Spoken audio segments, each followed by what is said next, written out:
ఇక polling count down అయితే start అయిపోయింది. మరికొద్ది గంటల్లో పోలింగ్ సరళి స్టార్ట్ అయిపోద్ది. ఈ టైంలో జగన్లో ఒక అలజడి, వైసీపీలో ఒక భయం ఏమన్నా స్టార్ట్ అయిందా? ఇప్పటికే ఆయన మొన్నటి వరకు జాతీయ ఛానల్కి వరుసగా ఇంటర్వ్యూలకి ఇచ్చుకుంటూ వచ్చారు. తాజాగా తెలుగు మీడియాకు కూడా ఆయన పెద్దగా తెలుగు మీడియాని పూర్తిగా పట్టించుకోరు, కానీ ఒకటి రెండు ఛానల్స్కి అయితే ఆయన అవకాశం ఇస్తారు. లాస్ట్ టైం కూడా అదే జరిగింది, ఇప్పుడు కూడా అదే జరిగింది. ఆ సందర్భం చూసినప్పుడు ఒక అలజడి, ఒక భయం, ఒక పక్క మూకుమ్మడి దాడి, మరో పక్క చెల్లెళ్ళ దాడి, ఇంకో పక్క కేంద్రం నుంచి అందని సహకారం, లేదంటే మోడీ నుంచి వచ్చిన వ్యతిరేకత, ఇక సపోర్ట్ ఉండదు, ఓట్లకు నోట్లు పంచే పరిస్థితి కూడా బాగా టైట్ అయిపోయింది. ఈ తరహా సిచ్యువేషన్ ఇప్పుడు వైసీపీ ముందు, జగన్మోహన్ రెడ్డి గారి ముందు కనిపిస్తోందా? అదే వైసీపీలో అలజడికి ఒక కారణం అవ్వబోతుందా? ఇది అంశం మీద చర్చించే ప్రయత్నం చేద్దాం. సరే, ఇంక 2 రోజులు జరిగే సిచ్యువేషన్ ఏంటనేది అందరికీ ఓపెన్గా తెలుసు, ఎంత కాదనుకున్నా. దీంట్లో ఎవరో కూడా అతిథులు కాదు, ఏ పార్టీని మనం పక్కన పెట్టాల్సిన అవసరం లేదు. కాకపోతే ఇన్నాళ్ళు అధికారంలో ఉన్న వైఎస్ఆర్సీపీకి ఒక్కసారిగా కూటమి కట్టడం, కేంద్రం సపోర్ట్ కూడా లేదు అని చెప్పి బహిరంగంగా అర్థం అవడం, ఈవెన్ చివరికి డీజీపీని కూడా మార్చేయడం ఇప్పటికీ కూడా వినిపిస్తుంది. ఇవాళ రేపు ఒక బ్రేకింగ్ న్యూస్ చూస్తామేమో, సిఎస్ని కూడా మార్చేస్తారేమో అని. అలజడి వైసీపీలో కనిపిస్తుందా? దానికి కారణం ఏంటి? జగన్ యాటిట్యూడ్లో నాకు అది కనిపించదు. అతని యాటిట్యూడ్ అంతా కూడా తెగింపు ఎక్కువ. ఏదైతే అది అయ్యింది, నా ధోరణి ఇదే అనే మెంటాలిటీ కనబడుతుంది తప్పించి భయపడి వణికిపోయేటటువంటి తత్వం అయితే కనిపించదు. అలాగే ముందు జాగ్రత్తలు తీసుకుని రెడీగా సిద్ధంగా ఉన్నారా? ఏం చేస్తారు ఇంకా ముందు జాగ్రత్త అంటే, ఇప్పుడు షర్మిల దగ్గరికి వెళ్ళి కాళ్ళు పెట్టుకుని, అమ్మ నీకు కావాల్సిన ఆస్తి అంత రాసిచ్చేస్తాను, కావాలంటే రాష్ట్రం పక్కన రాసిచ్చేస్తాను తీసేసుకో, లేకపోతే సునీత నీకు కావాల్సిన నేను ఎవరు చేసేయమంటే వాళ్ళందరూ లోపలేసేస్తాను, నీకు రాజ్యసభ ఇచ్చేస్తాను, ఇవన్నీ చెప్పుకొచ్చేటట్టు అయితే అసలు ఇక్కడ దాకా రాదు కదా. చెల్లెళ్ళకి ఇద్దరికి ఆవిడకి రాజ్యసభ, వీడికి లోక్సభ ఇచ్చేసి ఉంటే అసలు గొడవే జరగదు. అప్పుడు వివేకానంద రెడ్డి లేదు, ఏం లేదు, కాగితం రాసి ఇచ్చేసేవాళ్ళు. వాళ్ళు కూడా ఇప్పటికి కేసు క్లోజ్ అయ్యి 6 మంది జైలుకి పోయేవాళ్ళు. అందులో 3 ఉండేవాళ్ళు, ఇద్దరికి శిక్ష పడేది. సునీల్ యాదవ్ అనేవాడికి, ఒకటికి దస్తగిరికి, మిగతా వాళ్ళకి ఎక్విటీ కూడా అయిపోయేవాళ్ళు. సింపుల్గా అయిపోయేది అది. ఓన్లీ వీళ్ళిద్దరికీ కావాల్సింది పొలిటికల్ ఇంటెన్షన్ ఉంది. అమ్మాయికి పొలిటికల్ ఇంటెన్షన్తో పాటు ప్రాపర్టీ ఇంటెన్షన్ ఉంది షర్మిలకి. అదేంటంటే నాన్న ఇచ్చిన ఆస్తిలో వాటా తీసుకుంది, అన్నయ్య సంపాదించిన ఆస్తిలో కూడా వాటా కావాలనుకుంటుంది. అట్లాగే పుట్టింటి మీద ఆధిపత్యం ఉంటుంది, కావాలని కోరుకుంటుంది. అవన్నీ చేయడానికి వీళ్ళు సిద్ధంగా లేరు. సింపుల్ లాజిక్ అది. అంటే ఇక జీవితకాలం బానిసత్వం ఎందుకు చేస్తాడు పవర్ కోసం? అట్లా చేసేవాడైతే సోనియా గాంధీ దగ్గర చేద్దుడు కదా బేసిక్గా. కాబట్టి అక్కడ అతని మెంటాలిటీ అది కాదు. ఇప్పుడు అది డిస్టర్బ్ చేయడానికి ఈ అమ్మాయి చేతి చెప్పించారు, మేము వెళ్ళామా లేదా సోనియా గాంధీని అడగడానికి, బెయిల్ ఇప్పించమని చెప్పేసి. అంటే ఆ ముక్కని వీళ్ళు హైలైట్ చేస్తా కాళ్ళు పట్టుకున్నాడు సోనియా గాంధీది అని వీళ్ళు చెప్తున్నారు. సోనియా గాంధీ దగ్గరికి వెళ్ళిన తర్వాత బెయిల్ వచ్చిందా? సోనియా గాంధీ ఏమైనా బెయిల్ ఇప్పించిందా? మరి ఎట్లాగా వచ్చింది? అప్పుడు వెళ్ళిన పర్పస్ ఏంటి? షర్మిలని సీఎం చేయమని చెప్పడం. రోషియన్ బదులు షర్మిలని సీఎం చేయమని అడగడానికి పోయారు. ఎందుకంటే జగన్ని శాంతం దొక్కేయడానికి వేసినటువంటి ఎత్తుగడ. అది జగన్కి తెలిసిన తర్వాతనే కదా ఎక్కడ ఉంచాలి అక్కడ ఉంచింది. ఇది కొత్త పాయింట్ ఏమో. అప్పుడు ఈయనే ఎంతమంది 50 మంది ఎమ్మెల్యేలతో సంతకాలు పెట్టించుకుని రెడీగా ఉన్నారు సీఎం చేయడానికి, ఈయన వెళ్ళారు అనే ప్రచారం జరిగింది కదా. అది ఫస్ట్లో కదా, చచ్చిపోయినప్పుడు, రాజశేఖర రెడ్డి చనిపోయినప్పుడు. అవును. ఇది ఇప్పుడు వీళ్ళు ప్రచారం చేసేది ఏంటి? జగన్ జైల్లో ఉన్నప్పుడు షర్మిల వెళ్ళింది, మొన్న మధ్యన ఆమె చెప్పింది కదా, కావాలంటే పక్కన వచ్చిన భారతీని అడగపోయావా అది ఇది అనేసి. భారతీని ఎవరిని అడగమని చెప్పింది. అప్పుడు దాని మీద వీళ్ళేంటి కాళ్ళు పట్టుకున్నాడని. కాళ్ళు పట్టుకునేటట్టయితే ముందే పట్టుకుందరు కదా, తర్వాత ఎందుకు పట్టుకుంటాడు? బేసిక్గా ఎప్పుడు ఇచ్చారు బెయిలు అతనే? ఇంకోటి అట్లాగా కాళ్ళు పట్టుకునే పరిస్థితి వస్తే పార్టీని ఎందుకు ఒప్పుకుంటుంది? అంటే అది షర్మిలలో వచ్చిన ఆలోచన, లేదంటే చుట్టుపక్కల ఎవరైనా ఆమెను అలా ప్రేరేపించారా? అంటే ఆమె ఇప్పుడు ఆమె సీఎం కావాలి కోపం ఏది ఆమెకి వాళ్ళ ఆయనకు ఉంది ఆ ఫీలింగ్. ఓకే. ఇప్పుడు జగన్ బావమరిది తన మాట ఏంటో, అదే భార్య అయితే తన కొంతమంది ఎమ్మెల్యేల సపోర్ట్ కూడా కావాలి కదా ఒకవేళ. అట్లాగని కాదు, ఇప్పుడు రోషయ్యకి ఏ సపోర్ట్ ఉందని ఇచ్చారు, కిరణ్ కుమార్ రెడ్డికి ఏ సపోర్ట్ అంటే వాళ్ళంటే క్యాబినెట్ లో ఉన్నారు, అప్పుడు ఆయన ఆర్థిక శాఖ మంత్రి, ఈయన స్పీకర్, కాబట్టి ఆ కోణంలో ఇచ్చి ఉండొచ్చు. షర్మిలకి ఏ పదవి లేదు కదా. ఇప్పుడు జగన్కి ఆ లెక్కనైతే ఎట్లా ఇచ్చారు? జగన్ ఎట్లా అయ్యాడు? జగన్ ఎందుకు అంతే ఆ లెక్కనే కదా, రాజశేఖర రెడ్డి కూతురుగా. కాదు, అప్పుడు ఆయన ఎంపీగా కూడా చేస్తున్నాడు. అదే ఏం పదవి లేదు కదా. అంతే, రాజశేఖర రెడ్డి కూతురు అంతే. ఇప్పుడు రాహుల్ గాంధీని ఎందుకు ఆయన కొడుకు అని ఉమ్, అంతే కదా, సోనియా గాంధీకి ఏముందని భార్య భార్య కాబట్టి. అనే కదా ఇచ్చింది, తర్వాత వచ్చింది పదవి, ఉమ్. ముందైతే అంతే కదా. అవును. అట్లాగుంటాయి ఇవన్నీ కూడా ఉమ్. ప్రాక్టికల్.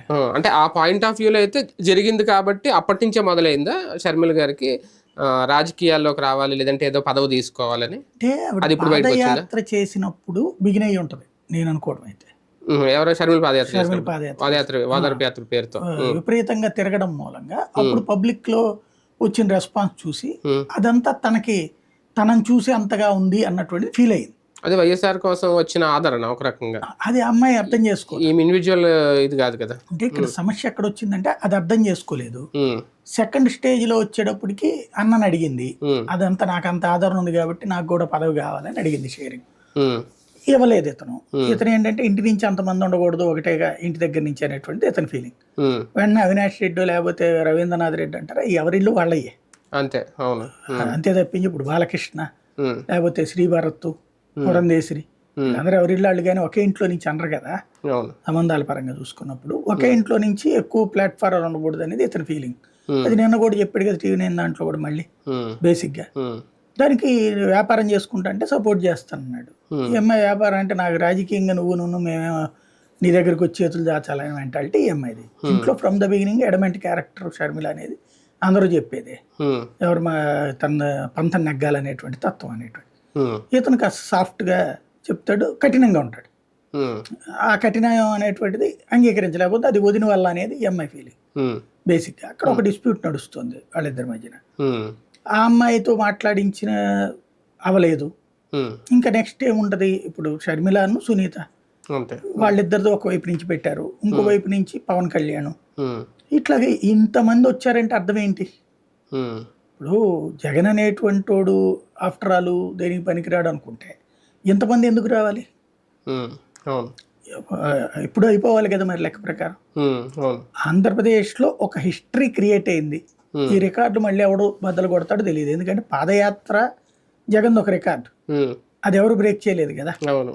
రెండోది వచ్చేటప్పటికి అతను 151 సీట్లు ఒక రికార్డు. ఇప్పుడు అయ్యుతుంది అనేది నేను అనుకో. పోతే స్థానిక ఎన్నికల్లో అంత రికార్డు ఈవెన్ రాజశేఖర రెడ్డి వాళ్ళ కూడా కాలేదు. రాజశేఖర రెడ్డి బతుకున్నప్పుడు వాళ్ళ కాలేదు, ఎన్టీ రామారావు వాళ్ళ కూడా కాలేదు. అన్ని సీట్లు సాధించడం అనేటువంటిది 80% సర్పంచ్ స్థానాలు, అట్లాగే జిల్లా పరిషత్తులు క్లీన్ స్వీప్, అట్లాగే ఇది మన మున్సిపాలిటీలు 75కి గాను 73, రెండోసారి 21కి గాను 19.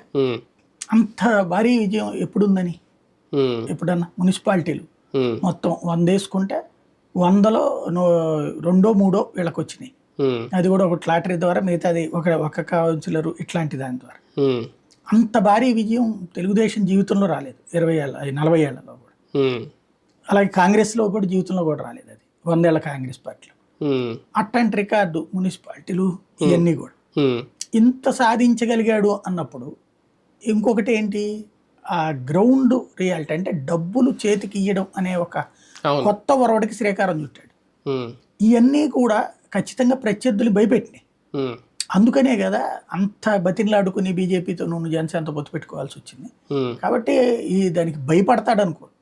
కాకపోతే ఆలోచించుకోవాల్సిందే, ఎదురు వ్యూహం ఉంటుంది, తట్టుకునేటటువంటి పద్ధతి కావాల్సిందే. సంక్షేమం రూపంలో ఎంత డబ్బులు ఇచ్చినా, డీబీటీ ద్వారా ఇచ్చినా, చేతికి ఇచ్చినా, వాళ్ళకి అందజేసినా, ఎన్నికలు వచ్చేసరికి మాత్రం ప్రజల ఆలోచన మారుతుందా? ఇంకా ఇప్పుడు ఎన్నికల టైంలో ఇచ్చే డబ్బుల కోసం ఎదురు చూడకుండా ఇన్నాళ్ళు వేసిన డబ్బులను చూసి ఓట్లేసే పరిస్థితి, ఆ మార్పు ఏమన్నా మనం ఎన్నికల్లో చూసే అవకాశం ఉంటుందా?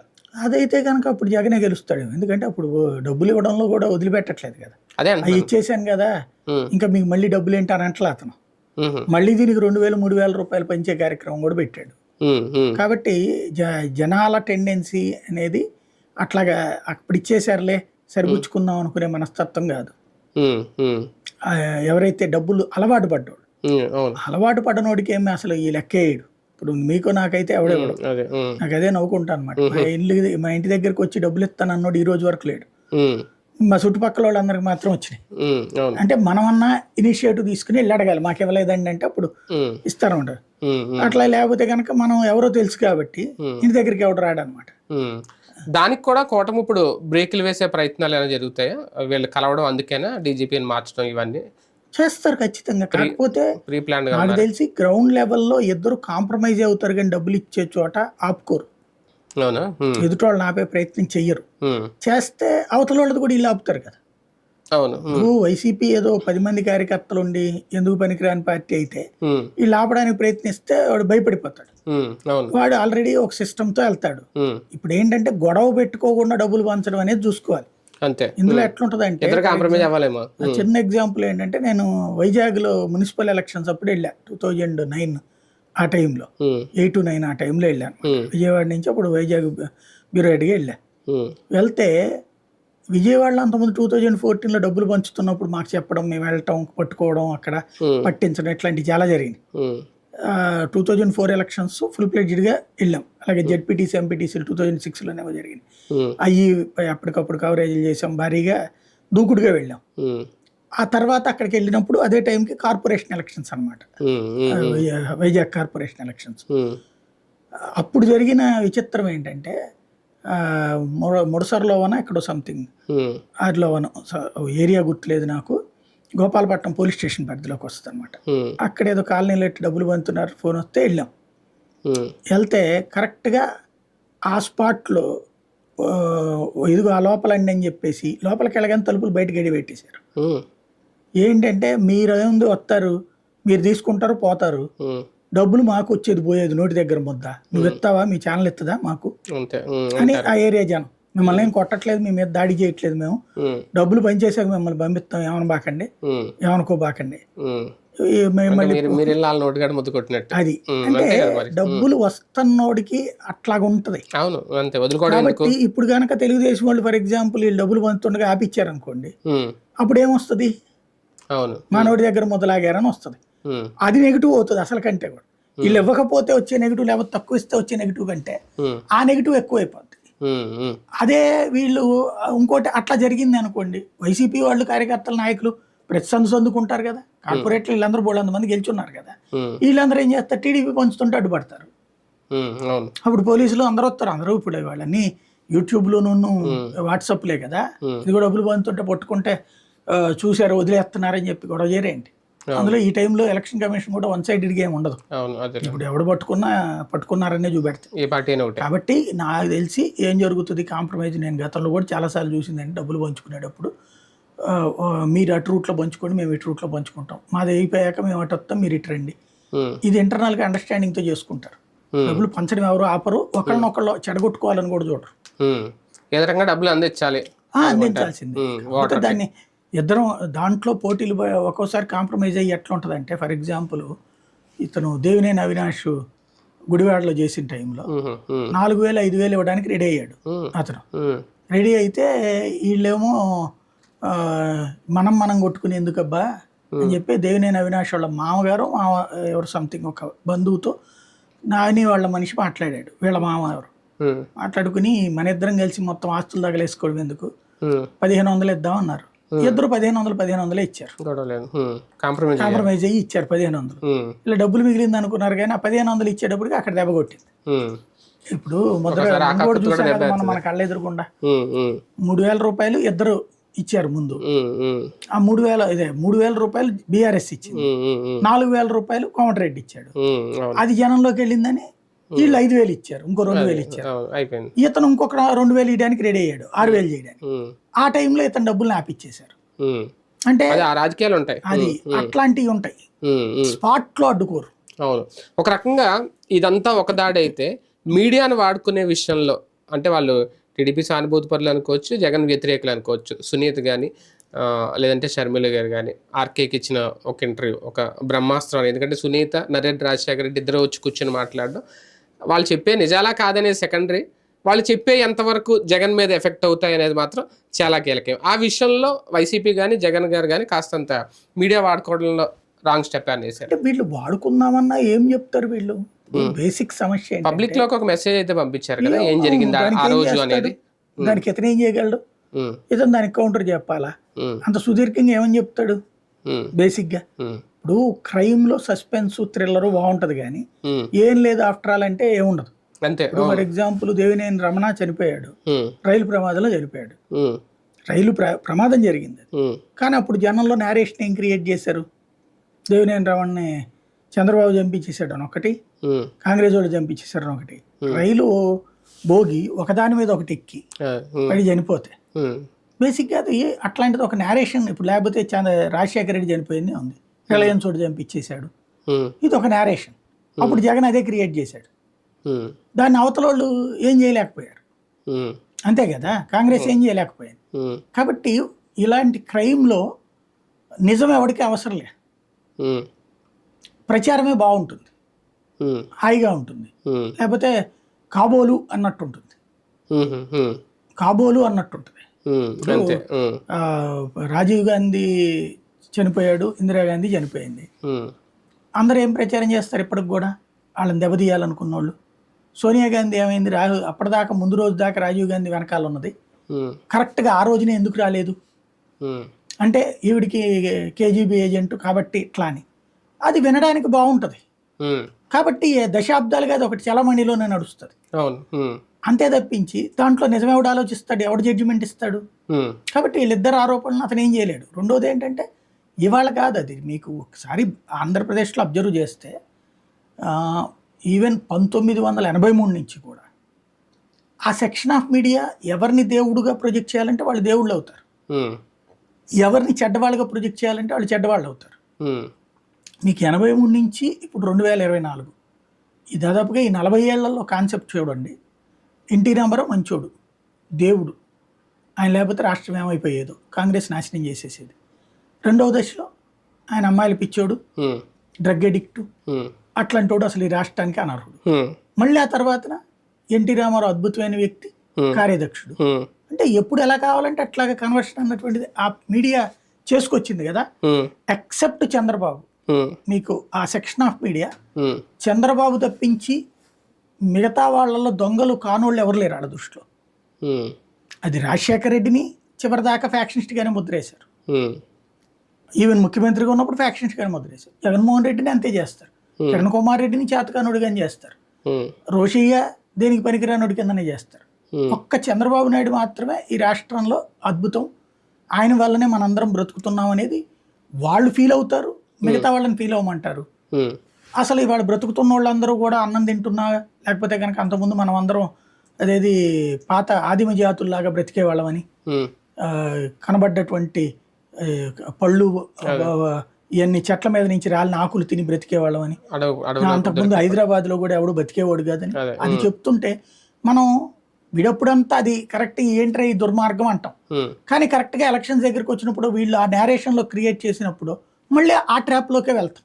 ఉమ్, అది వాళ్ళకున్న శక్తి, యువతలోడు దాన్ని ఏం చేయలేనటువంటి శక్తి. ఉమ్, ఒక రకంగా మోకమ్మడి దాడితో తిప్పలు తప్పు జగన్మోహన్ రెడ్డి గారి ఖచ్చితంగా ఆ సంకేతం కనిపిస్తుంది. ఖచ్చితంగా ఉంటుంది. ఖచ్చితంగా. అది దాన్ని ఎట్లా ఫేస్ చేస్తున్నాడనే చూసుకోవాలి. రైట్, చూద్దాం. మొత్తానికి అలజడి ఉందా వైసీపీలో? అధికారంలో 5 ఏళ్ళు హ్యాపీగా వచ్చేసాం, మళ్ళీ అధికారంలోకి వస్తావా లేదా అనేది ఆ అలజడి అయితే కనిపిస్తుందా? జగన్మోహన్ రెడ్డి గారి పైకి ధీమాగానే ఉన్నా తన రికార్డు తాను బీట్ చేసుకుంటారా, లేదంటే అత్యవసర మార్కులతో గట్టెక్కుతారా? చూద్దాం.